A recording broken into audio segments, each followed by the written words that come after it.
Coucou tout le monde et bienvenue sur cette nouvelle vidéo. Je vous retrouve aujourd'hui évidemment pour faire un bilan de mes lectures du mois de juillet. Et cette fois encore au mois de juillet, j'ai lu 9 titres, dont certains encore une fois en version audio. Et je vous avoue tout, l'un d'entre eux je l'ai terminé hier, donc courant août. Mais bon, je le compte quand même pour le mois de juillet, parce que c'est à ce moment-là que je l'ai démarré. Bref, on y va sans plus tarder. Le premier titre que j'ai lu au mois de juillet a été un désastre pour moi. C'est La mer sans étoiles d'Erin Morgenstern. Je l'ai lu à la fois en version papier et en version audio, et pour être tout à fait honnête, je l'ai survolé à la fin. Je l'écoutais en audio sans forcément rester concentrée dessus parce que je n'en pouvais plus. Je ne reviendrai pas là-dessus parce que j'en ai parlé quand même assez en détail, il me semble, dans le vlog qui le concerne. C'était la vidéo des Best of Booktube 2024 sur les one-shots imaginaires. Mais bon, j'ai vraiment pas accroché à cette lecture et je crois même que je peux dire que je l'ai détestée parce que je me suis forcée. Franchement, si ça n'avait pas été pour ce vlog là, je l'aurais abandonné.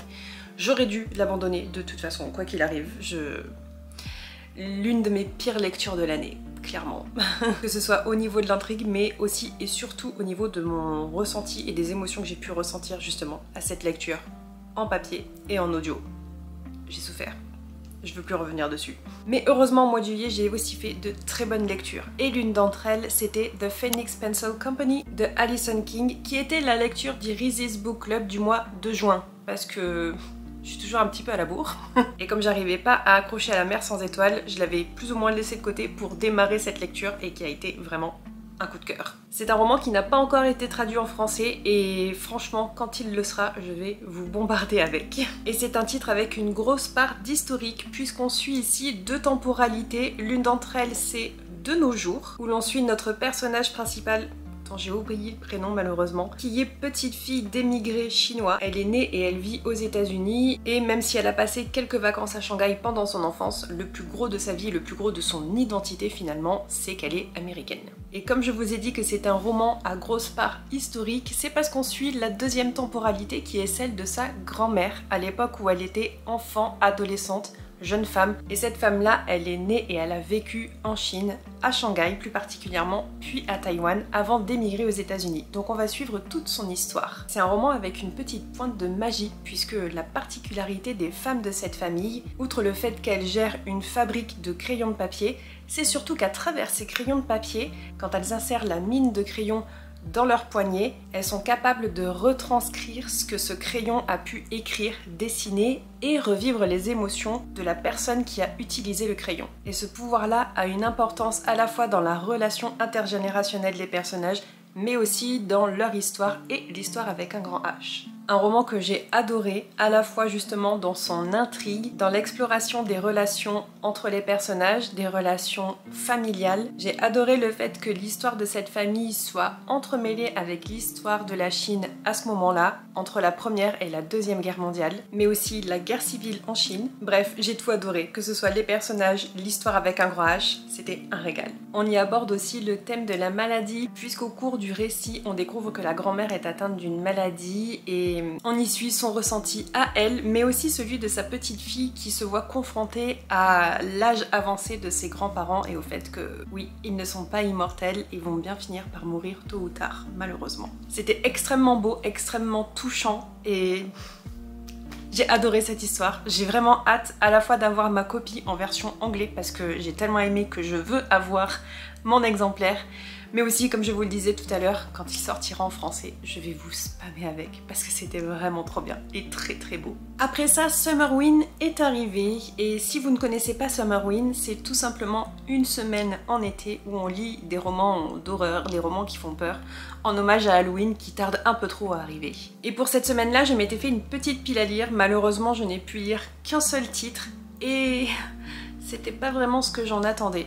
J'avais choisi Chlorine de Jade Song qui est publié ici aux éditions Argile et j'espérais avoir le grand frisson puisqu'il me semblait qu'on allait suivre une jeune femme, une nageuse, qui se transformait lentement et sûrement en sirène dévoreuse d'hommes. Et alors ce synopsis est à moitié vrai.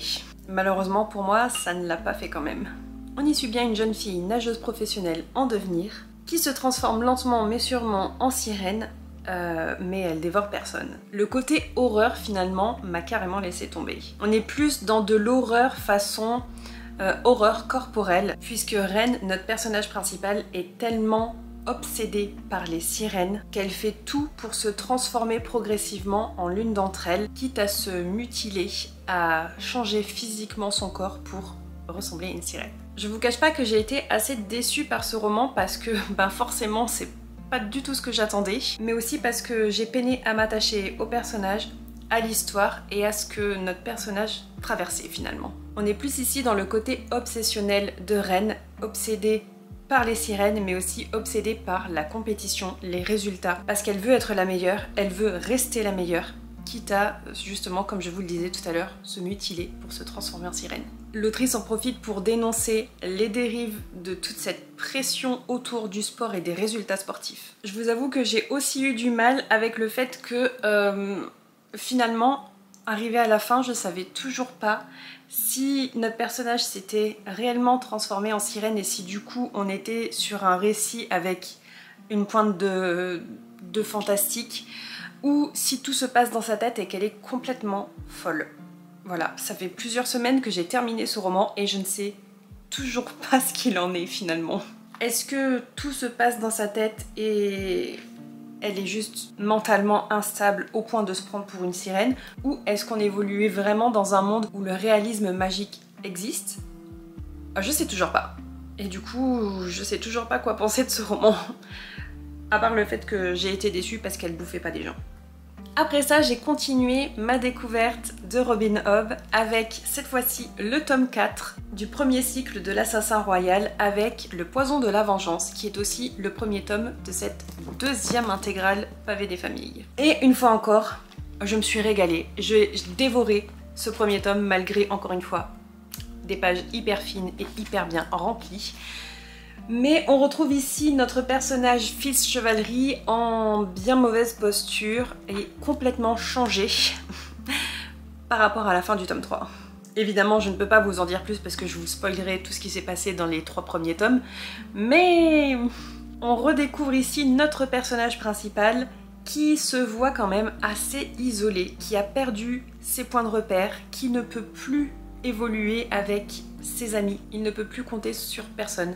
Ou presque, et c'est résolument un tome assez sombre qui accentue la solitude de Fitz. Un tome où l'on voyage aussi beaucoup.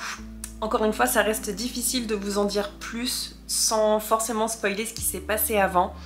Mais notre personnage principal se retrouve à devoir voyager, à traverser des terres, à rencontrer des personnages qui ne feront que passer dans sa vie.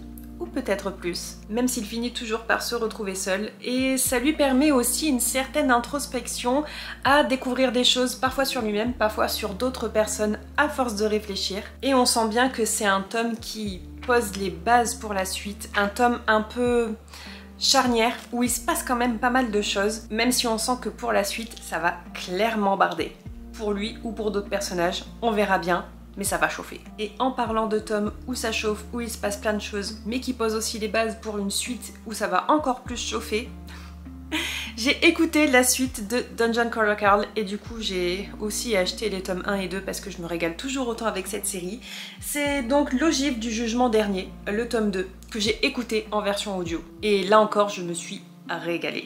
Le premier tome avait été des barres de rire et une très chouette découverte, et le tome 2 ne déroge pas à la règle. Donc si vous ne connaissez pas Dungeon Crawler Carl, le tome 1, je l'ai écouté en mai, je crois bien, et ça avait été une véritable découverte, un coup de cœur phénoménal. C'est une série de lit RPG dans laquelle on va suivre Carl et Princesse Donut qui se trouve être le chat de son ex-copine. Nos 2 personnages se retrouvent embarqués dans une aventure absolument rocambolesque puisqu'au tout début du tome 1, les extraterrestres ont pris possession de la Terre, ont détruit tous les bâtiments de la planète Terre et ont donc assassiné toutes les personnes qui se trouvaient dedans. Les survivants, ceux qui se trouvaient en extérieur à ce moment-là, ont été invités à soit survivre tant bien que mal sur une terre en mode apocalypse, ou bien emprunter un escalier, descendre au premier sous-sol finalement, et entrer dans le Dungeon Crawler World, un jeu télévisé extraterrestres dans lesquels ils sont obligés de se battre pour survivre. Ce jeu télé reprend tous les codes des jeux de rôle et jeux RPG, donc si vous êtes fan de jeux vidéo, vous allez vous régaler avec cette série. Mais sachez que Carl et Princesse Donut, eux, ils n'ont pas le choix que de jouer à ce jeu télévisé pour survivre. Et comme je vous le disais tout à l'heure, le tome 1 avait été un véritable régal. Le tome 2, c'était pareil. On retrouve nos personnages dans la suite de leurs aventures. Ils ont survécu au tome précédent, continuent leur descente aux enfers. Enfin, plutôt leur descente au niveau inférieur, puisque au plus ils descendent, au plus ils vont profondément dans le jeu et au plus ils ont de chances de s'en sortir. Ou de mourir, au choix. Parce que les personnages et les ennemis rencontrés sont de plus en plus forts. Désolée, c'est des facteurs. Qu'est-ce que je disais déjà? Ah oui! Le tome 2 de Dungeon Crawler Carl, donc l'ogive du jugement dernier. On continue d'explorer les niveaux suivants. Enfin là du coup on est dans le niveau 3 uniquement. Il se passe encore plein de choses. On reprend les codes du tome 1. Mais en même temps, ce tome-là s'est déjà réinventé. On y découvre une autre intrigue un peu plus profonde que dans le tome 1. On y rencontre d'autres personnages toujours aussi farfelus. Mais on avance aussi dans l'intrigue principale. Toujours un régal de suivre à la fois ces personnages mais aussi cette narration particulière qu'on retrouve dans la version audio qui est un régal absolu. Vraiment, je suis pas fan de livres audio, vous le savez maintenant. J'arrive quand même à apprécier certains romans, mais alors, cette série, elle est juste pépite. En audio, c'est juste la meilleure série de tous les temps. Sachez si ça vous intéresse que le tome 3 est déjà sorti, il est sorti le 10 juillet, mais moi j'attends la version audio qui va sortir courant septembre. Je l'ai déjà précommandé parce que... qui suis-je? C'est un régal, j'ai pas d'autre mot pour ça. Mais donc j'attends avec impatience la sortie du tome 3 en audio et le tome 4 en version papier est prévu pour la fin de l'année, en décembre si je me trompe pas. Je vais continuer la collection, j'adore cette série. Et après avoir avancé dans ces deux séries, je me suis lancée dans mes lectures du prochain vlog qui n'est pas encore sorti mais qui devrait vraiment pas tarder pour vous. J'ai lu 2 titres sur 3 du vlog Best of Booktube version fiction contemporaine. J'y ai lu Mauvais Oeil d'Eta Frum ainsi que 10 minutes 38 secondes dans ce monde étrange de Elif Shafak. Si je ne les ai pas en version papier, c'est parce que je les avais empruntés à la médiathèque et depuis, je les ai rendus. Je vous en parle évidemment plus en détail dans le vlog qui s'apprête à sortir, mais dans Mauvais Oeil, on va suivre une jeune femme d'origine palestinienne qui vit aux États-Unis et on va suivre les aléas de la vie, notamment contre la maladie mentale, la dépression, ainsi que les traditions culturelles et familiales. Et dans 10 minutes 38 secondes dans ce monde étrange, c'est un petit peu la même chose, sauf que ça se passe à Istanbul et on va suivre notre personnage principal qui est une prostituée turque qui est assassinée au début du roman. Et ces 10 minutes et 38 secondes, c'est le temps que son cerveau met à mourir. Son corps est déjà mort, mais son cerveau fonctionne encore pendant ces 10 minutes et 38 secondes dans lesquelles elle va revivre différents souvenirs via lesquels nous, lecteurs, allons retracer sa vie. 2 romans touchants et 2 nouvelles découvertes d'autrices que je vais continuer à découvrir, je pense. Et 3e lecture pour un vlog qui n'est pas encore sorti, donc là aussi je vais rester assez vague. J'ai lu Slow Dance de Rainbow Rowell qui est sorti aux éditions Ellipsis fin juin, si je me trompe pas. Et celui-ci, je l'ai lu pour la même thématique de vlog, les Best of Booktube, mais cette fois-ci pour les romances contemporaines. On y suit ici l'histoire d'amour entre Shiloh et Carrie, avec plusieurs temporalités différentes, principalement une dans le passé et une dans le présent, mais pour celle du passé, on a plusieurs morceaux du passé où on recolle les morceaux du puzzle finalement. Je vais pas rentrer dans le détail parce qu'encore une fois, le vlog est en cours, mais c'est pas vraiment une lecture que je vous recommanderais. Encore une fois, on s'en parle plus en détail dans le vlog. Et enfin, la dernière lecture dont j'ai à vous parler, c'est une lecture en audio et c'est celle que j'ai terminée hier, le 7 août. Donc j'ai pas mal traîné, mais la plus grosse partie de ce titre, je l'ai lu, enfin écoutez, puisque c'était une version audio, en juillet. C'est pour ça que je vous le compte dans le bilan de juillet. C'était Five Broken Blades de May Corland. Je l'ai lu déjà parce qu'il m'intriguait et aussi et surtout parce qu'il me permettait de valider le niveau 1 du Music and Books Challenge du mois de juillet justement. Le prompt c'était de lire un titre de littérature coréenne et ça fonctionne avec celui-ci parce que l'autrice est d'origine coréenne, elle est américaine mais elle est d'origine coréenne et ce premier tome de trilogie est inspiré des mythes et légendes coréens et ça se passe en Corée. Enfin, c'est une version de la Corée qui n'existe pas puisque c'est de la fantasy, mais c'est basé sur la Corée. Dans ce premier tome de trilogie, donc Five Broken Blades, on va suivre une voleuse, un homme de main, un espion, une tueuse, un noble et un prince exilé. Et tout ce beau monde s'est retrouvé engagé par une personne assez mystérieuse pour purement et simplement tuer le roi de Yusan. Ils ont chacun une bonne raison pour accepter la mission malgré les dangers, et on va suivre donc dans ce premier tome leur rencontre, leur relation, et c'était hyper intéressant puisque malgré leur but commun, ils ne se font absolument pas confiance, et le cours des événements va leur donner raison. Écoutez, étonnamment, j'ai passé un super bon moment avec cette lecture. Je me doutais bien que j'allais aimer, mais j'ai vraiment apprécié, et pour tout vous dire, je vais continuer la série. Je pensais pas, je pensais aimer mais juste m'arrêter avec ce premier tome. Et finalement, ce qui s'est passé sur la fin, ça m'a tellement plu, mais dans le sens où j'ai vraiment pas vu les plot twists arriver. Je vais lire le tome 2 quand il sortira, ou l'écouter en version audio, parce que le fait que je l'ai écouté en version audio, c'est aussi et surtout puisqu'il n'existe pas dans la version paperback, il n'existe qu'en hardback. Et j'ai pas forcément envie de mettre quasi 30 € dans un livre. Mais sachez que j'ai vraiment apprécié cette lecture, j'ai adoré les relations entre les personnages, et même si on est quand même plus ou moins dans la romantécie, j'ai trouvé que les relations amoureuses entre les personnages étaient intéressantes, mais certaines évoluaient trop vite, ce qui est compréhensible par rapport à la fin de ce premier tome. Mais j'aurais aimé que ça prenne plus de temps, que ça soit plus slow burn entre certains personnages. Même si, encore une fois, ça fait sens pour l'évolution de la série. Et côté fantasy, j'aurais aimé que ce soit plus exploré, qu'on ait plus de détails pour tout ce qui est justement mythes et légendes coréens, qu'on ait peut-être plus de monstres, plus de magie, même si en soi, il y en a. C'est juste qu'il n'y en avait pas assez pour moi. Et globalement, ça a été une très chouette surprise.